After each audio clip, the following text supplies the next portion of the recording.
Hey guys, it's Nosh here. So I'm touching base on something that I get asked quite often, and I just got asked this question again today, and so I thought I would address it. The question I every so often get asked is, how did I get into real estate investing? And it's a fair question. I mean, I am kind of young at 20 something. Okay, 30 something. But I am, I'd like to think I'm not high up there in age. And so, it's a fair question. And so the answer to the question is, well, the first house we bought was maybe 10, 11 years ago, give or take. And it was a single family home, and it had 3 bedrooms, 1.5 baths upstairs. The basement was developed as a basement suite. It didn't have permits, but that was something that the previous owner did. And so we rented it out, and we got $1,800 upstairs. We got $1,000 downstairs in terms of rent. So $2,800 a month in total. And the tenants were paying their own utilities. They were sharing 50% up and down. So $1,800 a month covered our mortgage cost, and it covered our property tax, and it covered our insurance. So with that being said, every month we were walking away with about $1,000 in our pocket and positive cash flow. And that instantly, we were scraping the bottom of the barrel. We were one paycheck away from broke at the time. We had saved up whatever we could to afford a home. We were going to move into it, but things happened that we couldn't, and so we ended up renting it out. But nonetheless, every month we had about $1,000 cash flow. Now, I said to my partner, I said, if theoretically we had 4 of these, I would be making what I receive after tax at my regular job. I would be making that if I stayed home and did nothing. And that sort of opened the door and started turning on lights in the realm of real estate investing. And so I tried to soak up as much knowledge as I could. I started reading books on every aspect of real estate investing, started researching online what experts were saying, YouTube videos, source the whole net, and basically really try to absorb anything and everything I could. Right? And just soak up everything. So I did that. And I realized that, I was onto something that, sure enough, if we purchased another property, we would need, obviously 20% down, or, perhaps house hack, which is, you move into one house and then you decide to purchase another house. So you approach the bank, advise them that you're going to buy another house. You put down 5% if you intend to live in there, and you move into that house, and you're able to purchase it with 5%, and you rent out the one that you were currently residing in, or previously rather residing in. So we started going around that route and house hacking, moving here, moving there, but saving up every last penny we could. And when I say that was hard, that's an understatement. We were on one income, and I was working as much overtime as I could. I went to Aruba for one of my best friend's wedding, and we were gone for a week and a half. That was probably the most I saw my partner Lena that entire year. Everything else I was doing 16-hour days, literally 365. So I put my body in overdrive. It sucked, can't sugarcoat that.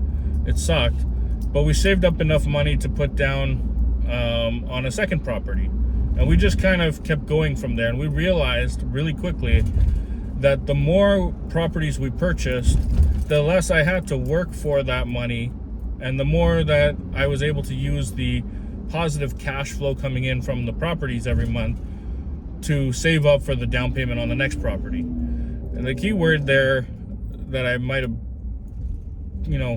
brushed over quickly is cash flow, which is we were purchasing properties for cash flow. We weren't purchasing it for appreciation. And I won't go too much into this right now because I did in a couple of other videos, but if you're in a place like Toronto or Vancouver, cash flow is really hard to come by. Really, you're banking on appreciation. And that might mean that you might not be, if you're interested in cash flow, you might not be looking at a city like Toronto or Vancouver. You might have to look outside the box. And in Canada, a lot of people are doing just that, and they're looking at Alberta, and they're looking at Calgary and Edmonton and so on and so forth. But that's to each their own. That's a whole separate issue altogether. That's how we got started in real estate. And like I said, the more properties we acquired, the easier it got to save up for the down payment. But what happens in Canada is once you reach, with conventional mortgages, once you reach a certain number, a magic number, and that magic number, with a lot of these top 5-6 banks in Canada, that magic number is 10 doors, not even properties. So we're not talking about titles here. So if you can imagine a house with a upstairs suite and a basement suite, the bank doesn't consider that you own one property in that regard. The bank considers that you own 2 properties in that regards. And so once you get to the magic number of 10, some banks even cap it at 8, conventional mortgages go out the window. They won't lend to you, right? You have to find creative financing, as they call it. Now that could be, that's way too, detailed to go into right now, but throwing some options out there. Obviously, you look for B lenders that are willing to go past that threshold of 10 properties. They just don't want to see you over leverage yourself. Perhaps if you can put properties in somebody's name that you trust, and maybe a joint partnership or something of that nature, those are all options to explore, right?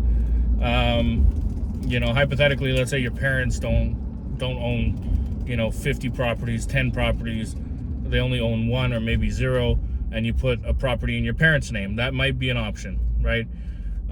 You just have to understand the liability with that, and that technically on paper you don't own it, so you don't own it, etc. But nonetheless, that's where we started. Okay, like I said, we worked really hard. We're still working really hard. I'm just coming from a basement suite I'm renovating right now for that duplex that I bought that is on YouTube. And 7:30, heading back home. Today's technically my day off, but I was just digging around in the backyard, literally, and been at it all day, right? Every day is a Monday for me. But here's where it pays off. Well, it pays off in the sense that if I really wanted to, I'm already at a point where I could retire and live the same quality of life well into retirement. And in fact, as I get closer to retirement, my quality of life is only going to increase because the mortgages that I currently have will be gradually paid off by the tenants. But I don't want to retire, particularly in Edmonton, Alberta. Just personal preference. It gets too cold. I think, my partner and I would rather see ourselves in a place like Vancouver or possibly the States. So Vancouver requires a different set of numbers in order to comfortably retire, especially if we want to live in, a kind of home that I would like to live in. So that's where we're sitting at, right? Like I said, I'm still working hard while I can. I suspect another 3-4 years of this, and then realistically I would be able to purchase a nice big home in Vancouver and retire comfortably for the rest of my life at the age of roughly 38, 39, right? 39 might be a little bit high, but probably 38. Be able to retire at age 38, live in a nice big home in Vancouver, I would say that's pretty damn good for somebody that never, spent more than 4 months in college or university. So that's how I got into it in a nutshell. I hope that helped. Just to recap, you buy your first investment property. If you already own a property that you're currently living in, question whether it could be rented, whether the rent can be enough to sustain your mortgage and operating costs. And if it can, consider what life would be like if you house hacked, if you decided to move out, rent that house, put money towards another property that you move to that might be more tailored towards rental. So like a side-by-side duplex, you might be able to live in one side and rent out the other 3. If you live in a nice, good-sized home already and you try to do that, that is considered downsizing. You know, if you're okay with that, great. You know, if you're not okay with that, you might need 20% down. Depends on how much of a mortgage you took on when you bought your first house. It really, honestly, really, the first house you buy really kind of determines how easy your life gets after that, right? I talk about that a lot, that if your first house is your white picket fence, big, beautiful backyard, you know, pool, yada, yada, yada, it's not impossible, but it gets very hard to pick up rental properties after that because a lot of your disposable income goes into your own mortgage. If you start with rental properties, then what you'll quickly find is a lot of the rental income, the cash flow that comes from it, supports your mortgage on a house that you want that's big, white picket fence, etc. So that's kind of how we started, and like I said, we pick up a few more duplexes, renovate a few more basements, and then the cash flow will be amazing, and we'll be able to retire, move to Vancouver, and as each property's mortgage gets paid off, I mean, we're just laughing. So I hope that helped. If you have any questions, give me a shout.